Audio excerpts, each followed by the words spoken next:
ଗୋପାଳପୁର ଗୋଳନ୍ଥରା ଥାନା ଅନ୍ତର୍ଗତ ମାର୍କଣ୍ଡି ସମୁଦ୍ର କୂଳରୁ ଜଣେ ଯୁବକଙ୍କ କ୍ଷତାକ୍ତ ମୃତଦେହ ଗୋଳନ୍ଥରା ପୋଲିସ ଉଦ୍ଧାର କରି ତଦନ୍ତ ଆରମ୍ଭ କରିଛି।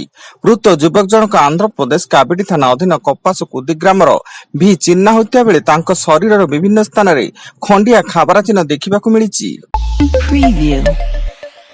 ଭଦ୍ରକ ଜିଲ୍ଲା ମୁଖ୍ୟ ହସ୍ପିଟାଲରେ କାର୍ଯ୍ୟରତ ଷ୍ଟାଫ୍ ନର୍ସ ଭଦ୍ରକ ରେଲୱେ ଷ୍ଟେସନରେ ଆତ୍ମହତ୍ୟା ପାଇଁ ଉଦ୍ୟମ ବେଳେ ଆରପିଏଫ୍ ତାଙ୍କୁ ଉଦ୍ଧାର କରି ଜିଲ୍ଲା ମୁଖ୍ୟ ହସ୍ପିଟାଲରେ ଭର୍ତ୍ତି କରିଛନ୍ତି। ଭଦ୍ରକ ଜିଲ୍ଲା ମୁଖ୍ୟ ହସ୍ପିଟାଲର ଡାକ୍ତର ଏବଂ ନର୍ସ ତାଙ୍କୁ ବ୍ଲାକମେଲିଂ କରୁଥିବା ଅଭିଯୋଗ ହୋଇଛି।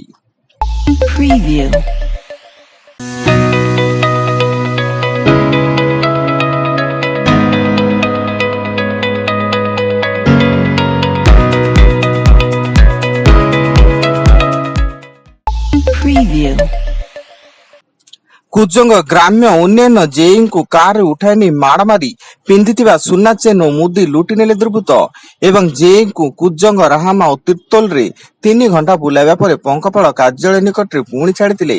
ଏନେଇ କୁଜଙ୍ଗ ଥାନାରେ ଏତଲା ପରେ ଭୁବନେଶ୍ୱର ପୋଲିସ ଖୋଳତାଡ଼ ଆରମ୍ଭ କରିଛି। ସୁନ୍ଦରଗଡ଼ ଜିଲ୍ଲା ଲହୁଣୀପଡ଼ା ଥାନା ଭୁତୁଡ଼ା ମୁଣ୍ଡା ବସ୍ତି ଜଙ୍ଗଲରୁ 6-5 ବର୍ଷୀୟ 2 ନାବାଳିକା ଭଉଣୀ ଗୁରୁତର ଅବସ୍ଥାରେ ଉଦ୍ଧାର ହୋଇଛନ୍ତି ଏବଂ ଉଭୟ ଭଉଣୀଙ୍କର ମୁଣ୍ଡ ଓ ବେକରେ କ୍ଷତ ଚିହ୍ନ ରହିଥିବା ବେଳେ କିଏ ସେମାନଙ୍କୁ ଆକ୍ରମଣ କରିଛି ତାହା କାରଣ ଅସ୍ପଷ୍ଟ ରହିଛି। Preview.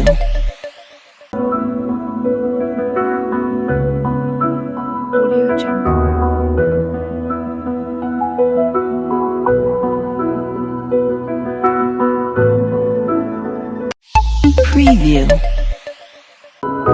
Audio Jungle.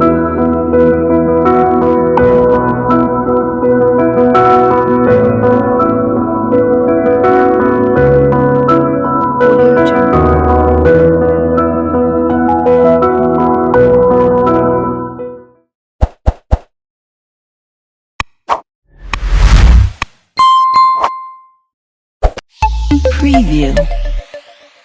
କନ୍ଧମାଳ ଜିଲ୍ଲା ଫିରିଙ୍ଗିଆ ଅଞ୍ଚଳରେ ଫିରିଙ୍ଗିଆ ଥାନା ପୁଲିସର ଚଢ଼ଉ ବେଳେ 2ଟି ଦାମୀ କାର ସହ 2 ଜଣ ବିହାରୀ ଗଞ୍ଜେଇ ମାଫିଆ ଗିରଫ ଏବଂ ତାଙ୍କ ନିକଟରୁ ବିପୁଳ ପରିମାଣର ଗଞ୍ଜେଇ ଜବତ ହୋଇଥିବା ବେଳେ ଗିରଫ ଅଭିଯୁକ୍ତମାନେ ହେଲେ ଗୋଛପଡ଼ା ଥାନା ପଟାକେରି ଗାଁର ପାଣ୍ଡୁ କହଁର ଏବଂ ଗଲେସୁଗା ଗାଁର ନୀଳକଣ୍ଠ କହଁର। ଭଦ୍ରକ ଜିଲ୍ଲା ବାସୁଦେବପୁର ଜାମୁଝଡ଼ି ରାସ୍ତାର ବେତଡ଼ା ଛକ ନିକଟରେ ଭାରସାମ୍ୟ ହରାଇ ଓଲଟିଲା ବୋଲର। ଏଥିରେ ପାଖାପାଖି 10 ଜଣ ଆହତ ହୋଇଥିବା ବେଳେ 4 ଜଣ ଗୁରୁତର ହୋଇ ବାସୁଦେବପୁର ଡାକ୍ତରଖାନାରେ ଭର୍ତ୍ତି। ଭିଜିଲାନ୍ସ ଜାଲରେ ଖଣ୍ଡପଡ଼ା ଏନ୍ଏସି କାର୍ଯ୍ୟନିର୍ବାହୀ ଅଧିକାରୀ ନିରଞ୍ଜନ ଧଳ ସେ ଜଣେ ଠିକାଦାରଙ୍କ ଠାରୁ ବିଲ୍ କରାଇଦେବା ପାଇଁ 20,000 ଟଙ୍କା ଲାଞ୍ଚ ନେବା ବେଳେ ଭିଜିଲାନ୍ସ ହାତରେ ଧରା ପଡ଼ିଛନ୍ତି।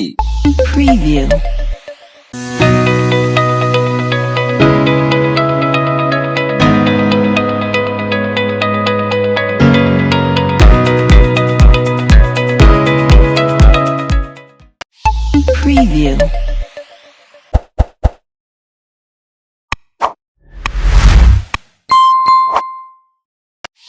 Preview.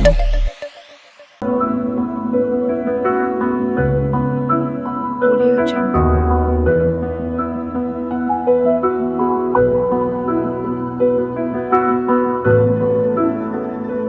Audio Jungle.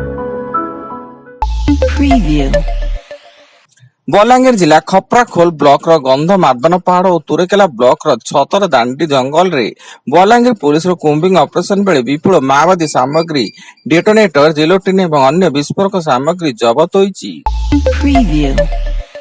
ମୟୂରଭଞ୍ଜ ଜିଲ୍ଲା ସୁକୁଳି ବ୍ଲକ ବଡପାଣି ଗାଁରେ ପୁଣି ଅଲଡା ହେଲା ଶିଶୁକନ୍ୟା। ନବଜାତ ଶିଶୁକନ୍ୟାକୁ ପୋଖରୀ ହୁଡ଼ାରେ ଶୁଆଇ ଦେଇ ଚାଲିଗଲା ମା। ଘଟଣାସ୍ଥଳରେ ଚତୁରାଞ୍ଚଳି ସରପଞ୍ଚ ପହଞ୍ଚି ନବଜାତ ଶିଶୁକନ୍ୟାକୁ ଉଦ୍ଧାର କରି ସୁକୁଳି ଗୋଷ୍ଠୀ ସ୍ୱାସ୍ଥ୍ୟ କେନ୍ଦ୍ରରେ ଭର୍ତ୍ତି କରିଛନ୍ତି। ତେବେ କିଏ ଓ କାହିଁକି ଶିଶୁକନ୍ୟାକୁ ପୋଖରୀ ହୁଡ଼ାରେ ଶୁଆଇ ଦେଇ ଚାଲିଯାଇଛି ତାହା ବର୍ତ୍ତମାନ ଅସ୍ପଷ୍ଟ ରହିଛି।